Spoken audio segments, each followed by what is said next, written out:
got more bounce in California than all y'all combined. We got more bounce. Hi vlog, happy Thursday.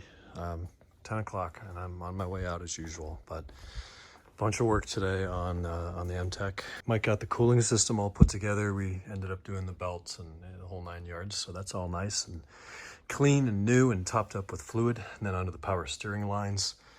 That was a lot of the day, I think. Sergio was here and worked on a car that's out back right now, pulled out a seat that was so twisted and stuck down we had to take vice grips to some of the bolts instead of the T50 and a ratchet, which was very unpleasant, but I got to teach him how to do the seat twist repair over there on that bench.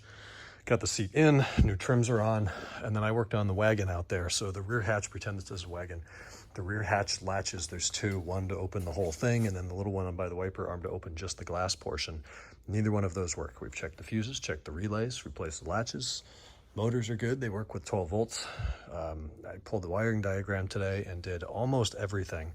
Thing is, for the little membrane button here, on a sedan, it's a 2-pin. On the wagon, it incorporates the license plate lights into the same panel like an E46, so it's a 4-pin connector. Everything in Nutis, even when you select wagon or put the freaking VIN of the car in there, it shows a 2-pin connector, so I cannot figure out exactly how to chase that and check the continuity for all those wires.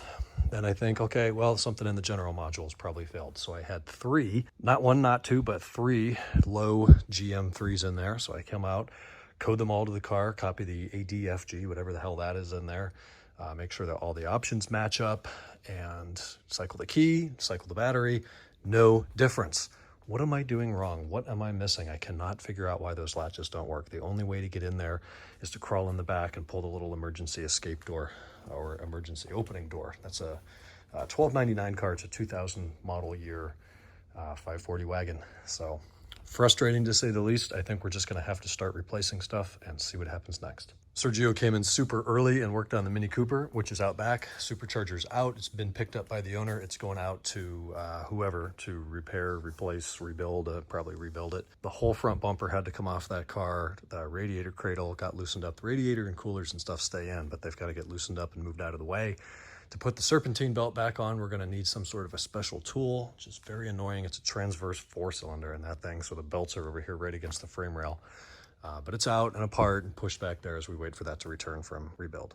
Tomorrow, the Z8 owner is bringing us some tires. That was going to happen today, but there was a delay in the shipping of the tires. So we'll be changing at least the fronts, maybe the rears too, to a 35-section sidewall, and hope that gives us a little bit more clearance and maybe the ability to remove the spacers, though I doubt that.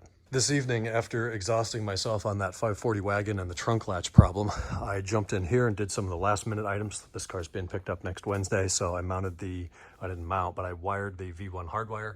He wants it to come down on the right side of the dash about 12 inches, which is weird, but that's his setup. So that's wired like that. I brought my Valentine over to test it. It works.